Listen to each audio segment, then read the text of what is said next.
Hi friends, அனைவருக்குமே வணக்கம். So இந்த வீடியோவில் நம்ம எதை பற்றி பார்க்க போகிறோம் அப்படின்னு பார்த்தீங்கன்னா, அனைவருமே எதிர்பார்த்துட்டு இருக்க இந்த தங்க நகைக்கடன் வாங்கியவர்களுக்கு வந்த ஒரு அவசர அறிவிப்பாக திடீர்னு வந்து பார்த்தீங்கன்னா புதிய ரூல்ஸ் வந்து பார்த்தீங்கன்னா ஆர்பிஐ வந்து கொண்டு வந்திருக்காங்க. இந்த நிலையில் மக்களுக்கு பெரும் அது ஒரு அதிர்ச்சி அளிக்கக்கூடிய ஒரு விதிமுறைகளாக தான் பார்த்தீங்கன்னா, இப்போ ஆர்பிஐ வந்து ரிசர்வ் பேங்க் வந்து பார்த்தீங்கன்னா, கொண்டு வந்திருக்காங்க. இந்த விதிமுறையை பத்தி தான் இந்த வீடியோல நம்ம முழுமையா பார்க்க போறோம். அதுக்கு முன்னாடி நம்ம சேனலுக்கு வந்து இப்போ தான் நீங்க முதல் முறையாக வந்திருக்கீங்க அப்படின்னா, மறக்காம நம்மளுடைய சேனலை சப்ஸ்கிரைப் பண்ணி சப்போர்ட் பண்ணுங்க. வாங்க வீடியோக்குள்ள போகலாம். இந்த விதிமுறையின் பிரகாரம் பார்த்தீங்கன்னா, வருகின்ற 1/6/2005 முதல் பார்த்தீங்கன்னா, இந்த நகைக்கடன் வாங்கியவர்களுக்கெல்லாம் அவசர அறிவிப்பு திடீர் ஒரு மாற்றம் கொண்டு வந்திருக்காங்க. சொல்லப்போனா இந்த விதிமுறையின் அடிப்படையில் தான் இதுக்கு மேலே வந்து தங்க நகை கடன் நீங்கள் வாங்க முடியும் அப்படின்றத ஆர்பிஐ வந்து பார்த்தீங்கன்னா புதிய சிக்கலை வந்து கொண்டு வந்திருக்காங்க. பார்த்தீங்கன்னா தங்க நகை கடன் பெற ஆர்பிஐ புதிய விதிகளை வந்து வெளியிட்டுள்ளது. அதன்படி தங்க நகை கடன் வாங்குவர்கள் நகைக்கு நீங்கள் தான் உரிமையாளர் என்ற ஆதாரத்தை நீங்கள் வந்து கொண்டு வரணும். பார்த்தீங்கன்னா நீங்கள் தான் உங்களுடைய தங்கம் தான் அப்படின்றத ஒரு ஆதாரம் நீங்கள் வந்து கொண்டு வந்தால் மட்டுமே தான் நீங்கள் தங்க நகை கடன் வந்து நீங்கள் வந்து பெற முடியும். அதே மாதிரி ஒரு நபர் வந்து பார்த்தீங்கன்னா ஒரு கிலோ வரைக்கும் தான் மட்டும் நீங்கள் அடகு வைக்க முடியும். அதே மாதிரி தங்க நகையில் மதிப்பில் 75% மட்டுமே தான் உங்களுக்கு வந்து தங்க நகைக்கடன் வந்து உங்களுக்கு வந்து வழங்கப்படும் அப்படின்ற ஒரு புதிய ரூல்ஸாகவும் கொண்டு வந்திருக்காங்க. அதே மாதிரி நீங்கள் வழங்கும் நகை 22 கேரட்டுக்கு மேலே வந்து இருக்கணும். அதுக்கு கீழே இருந்துச்சு அப்படின்னா இது வந்து பார்த்தீங்கன்னா அதற்கு மேல் இருக்க வேண்டும். இந்த புதிய அறிவிப்பால் நகைக்கடன் பெறுவதில் ஒரு மிகப்பெரிய சிக்கல் வந்து ஏற்பட்டுள்ளது. அது கீழே வந்து இருந்தது அப்படின்னா நீங்கள் வந்து பெறத்துக்கான வாய்ப்பு தங்க நகைக்கடன் வந்து பெற முடியாது அப்படின்ற மாதிரி ஆர்பிஐ வந்து புதிய ரூல்ஸ் வந்து இப்போ கொண்டு வந்திருக்காங்க. இந்த ரூல்ஸின் பிரகாரம் தான் பார்த்தீங்கன்னா கந்து வண்டி போல தான் மக்களை வந்து இப்போ நடத்தக்கூடிய நிலை வந்து உருவாகியிருக்கு. சில தங்கத்தை பொறுத்தளவுக்கு அவசர வேலைக்காக தான் வந்து பார்த்தீங்கன்னா மக்கள் ஏழை எளிய மக்கள் அனைவருமே பயன்பெறு விதமாக இந்த தங்க நகை கடன் வந்து பேங்கின் மூலமாகவும் அதே மாதிரி ஆர்பிஐ கீழே இயங்கும் அனைத்து வங்கியின் மூலமாக தங்க நகை கடன் வந்து பார்த்தீங்கன்னா வைத்து அனைத்து மக்களும் பார்த்தீங்கன்னா பெற்று பயன்பெறும் விதமாக அவசர தேவைக்காக இந்த தங்க நகையை வந்து வைத்து வாங்குறாங்க. இருந்தாலுமே இந்த ரூல்ஸின் பிரகாரம் தான் வைக்கணும் அப்படின்றத இப்போ வந்து பார்த்தீங்கன்னா ஆர்பிஐ புதிய ரூல்ஸ் வந்து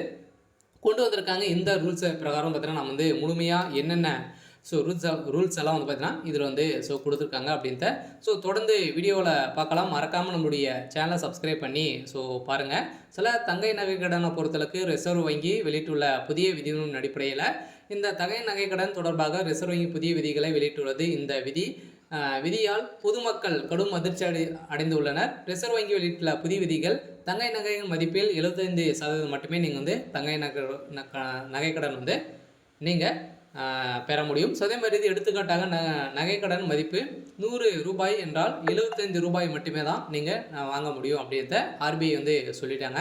அடுத்ததாக தங்கை நகை கடன் பொறுத்தளவுக்கு வாங்குவர்களுக்கு நகைக்கு நீங்கள் தான் உரிமையாளர் என்ற ஆதாரத்தையும் நீங்கள் கொண்டு வரணும் அப்படின்றத அவங்க வந்து சொல்லிட்டாங்க. அடுத்ததாக தங்க நகையின் தூய்மை தன்மை குறித்து வங்கியிடம் சான்றிதழ் பெற வேண்டும். அதே மாதிரி குறிப்பிட்ட வகையிலான தங்கைகளுக்கு தங்கங்களுக்கு மட்டுமே நகைக்கடன் வழங்கப்படும். அதேமாதிரி நகை 22 கேரட்டர் அல்லது அதற்கு மேல் இருக்க வேண்டும். வெள்ளி நகைகளுக்கும் கடன் பெறலாம் எனவும் அதே மாதிரி வந்து பார்த்தீங்கன்னா நீங்கள் வந்து வெள்ளிக்கும் நீங்கள் வந்து நகைக்கடன் வந்து பெறலாம். தனி நபர்கள் 1 கிலோ தங்க நகை மட்டுமே தான் நீங்கள் வந்து அடகு வந்து வைக்க முடியும் அப்படின்ற ஒரு புதிய ரூல்ஸாகவும் கொண்டு வந்துட்டாங்க. அடுத்ததாக பார்த்தீங்கன்னா நகைக்கடனாக பெறப்படும் தங்கம் 22 கேரட் மதிப்பில் அடிப்படையில் கடன் வழங்கப்படும். அதுக்கப்புறம் பார்த்தீங்கன்னா நகைக்கடன் ஒப்பந்ததாரின் முழுமையான தகவல் வந்து இடம்பெற்றிருக்க வேண்டும் அப்படின்றத தெளிவாக ரிசர்வ் பேங்க் வந்து பார்த்தீங்கன்னா இப்போ கொண்டு வந்துட்டாங்க. அடுத்ததாக நகைக்கடன் வாங்கியவர் அந்த கடனை திரும்ப செலுத்தி 7 வேலை நாட்களில் நகையை வந்து திருப்பி ஒப்படைக்க வேண்டும். 7 வேலை நாட்களில் ஒரு வாரத்துக்குள்ளே பார்த்தீங்கன்னா ஒப்படைக்கவில்லை என்றால் கடன் கொடுத்தவர் வங்கிகள் ஒரு வேலைக்கு தலா 5,000 ரூபாய் என்பதுனா அபராதமாக கொடுக்க வேண்டும் என தெரிவிக்கப்பட்டுள்ளது.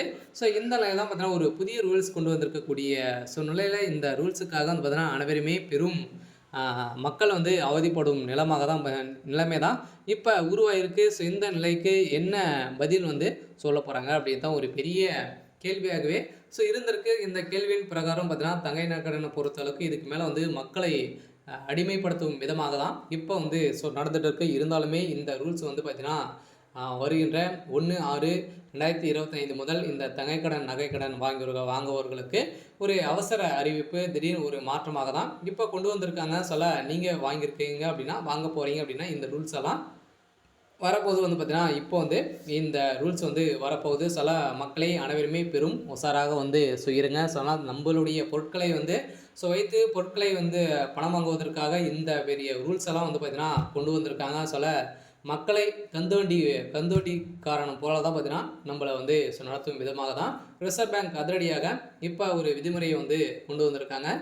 இந்த விதிமுறையின் பிரகாரம் பார்த்தீங்கன்னா, நகை கடனை பொறுத்தளவுக்கு இதுக்கு மேலே வங்கியின் மூலமாக வைக்கக்கூடிய நகைகள், அதே மாதிரி வந்து பார்த்தீங்கன்னா, நிறைய விதமான ரூல்ஸுகள்லாம் வந்து கொண்டு வந்திருக்காங்க. அனைத்து ரூல்ஸுக்கும் நீங்கள் வந்து கடைப்பிடித்தால் மட்டுமே தான் நம்மளுடைய நகையை வந்து வைத்து பணம் வந்து பெற முடியும். நம்மளுடைய நகைன்றத எப்படி வந்து நம்ம வந்து ஆதாரத்தை வந்து கொண்டு போகணும். பார்த்தீங்கன்னா, ஆதாரம் நம்மக்கிட்ட வந்து நம்மளுடைய நகை தான் அப்படின்றத ஆதாரம் வந்து இல்லை அப்படின்னா நம்மளுடைய நகையை வந்து வாங்க முடியாது. ஆதாரம் நம்ம எங்கே வாங்கணும் அப்படின்னா, இப்போ புதிய ரூல்ஸ் வந்து கொண்டு வந்திருக்காங்க இல்லையா? இப்போ நகைக்கடன் நம்ம வந்து நகைக்கடன் வந்து வாங்க போகிறோம். அதில் வந்து பார்த்தீங்கன்னா, வரக்கூடிய நம்மளுடைய நகை தான் நம்மளுடைய ரிஜிஸ்ட்ரேஷன் வந்து இதே மாதிரி தான் நடக்கும்னு சொல்ல முடிய பேர், சொல்ல முடிய ஆதார் கார்டு அனைத்துமே கொடுத்து நம்ம வந்து பார்த்தீங்கன்னா, ரிஜிஸ்ட்ரேஷன் வந்து நம்ம பண்ணுற மாதிரி வந்து இருக்கும். நம்மளுடைய நகை வந்து விற்றோம் அப்படின்னா, அந்த யார் வந்து வாங்குறாங்களோ அவங்களுடைய பேர் வந்து மாறிடும். இது மாதிரி தான் இப்போ வந்து சொத்துக்கள் வாங்குற மாதிரி தான் பார்த்தீங்கன்னா, நம்மளே இப்போ நகைக்கடன் வந்து வாங்குற மாதிரி வந்து இருக்க போகுது. இந்த ரூல்ஸ் வந்து ஒரு நல்ல முறையாக கூட வந்து இருக்கலாம். ஏன் அப்படின்னு பார்த்தீங்கன்னா, சில பேரால் நகையை வந்து தொலைத்து விட்டு இப்போ வந்து நிறைய திருட்டுகள் வந்து நடக்குது இல்லையா? இதை வந்து குறைப்பதற்காக தான் இந்த நல்ல விஷயங்கள்லாம் பார்த்தீங்கன்னா, இந்த நிறுவனம் ஆர்பிஐ வந்து பார்த்தீங்கன்னா கொண்டு வந்திருக்கும் அப்படின்றத இப்போ சொல்லியிருக்காங்க. இருந்தாலுமே இது வந்து மக்களுக்கு ஒரு மிக நல்ல திட்டங்களாகவும் இருக்கலாம். தீமை திட்டங்களாக கூட வந்து இருக்கலாம். ஏன் அப்படின்னு பார்த்தீங்கன்னா, தீமைன்னு பொறுத்தளவுக்கு வந்து பார்த்தீங்கன்னா, உன்னுடைய நகையை பொறுத்தளவுக்கு அவசரத்துக்கு வைக்கக்கூடிய இடம் வந்து இல்லை அப்படின்றத தான் இப்போ தெரிய வந்திருக்கு. இருந்தாலுமே இந்த அறிவிப்பு விரைவில் வந்து அமலப்படுத்த போகிறாங்க. வருகின்ற ஜூன் 1ஆம் தேதியிலேருந்து நம்மளுக்கு இந்த அறிவிப்பு செயல்படும் அப்படின்றத ஆர்பிஐ வந்து பார்த்தீங்கன்னா, ரிசர்வ் பேங்க் வந்து அதிரடியாக உத்தரவு போட்டிருக்காங்க. அனைத்து வங்கிகளும் இது கீழே இயங்கக்கூடிய அனைத்து வங்கிகளும் அதே மாதிரி வந்து பார்த்தீங்கன்னா, நகைக்கடன் இது மாதிரி அடுக்கு கடை வந்து வைத்திருக்காங்க இல்லையா? அனைத்து ரூல்ஸும் வந்து பார்த்தீங்கன்னா, இதில் வந்து மாறப்போகுது. அனைவருக்குமே ஒரு அதிர்ச்சி அளிக்கக்கூடிய ஒரு சம்பவமாக தான் வந்து பார்த்தீங்கன்னா, இப்போ தங்கைக்கடன், நகைக்கடன் வாங்கியவர்களுக்கு அறிவிப்பு வந்து வந்திருக்கு. இருந்தாலுமே என்ன நடக்க போகுது அப்படின்றத நம்ம வெயிட் பண்ணி பார்க்கலாம். இது மாதிரி அறிவிப்புகளாக நீங்கள் வந்து தெரிஞ்சுக்கணும் அப்படின்னா, மறக்காமல் நம்மளுடைய சேனலை சப்ஸ்கிரைப்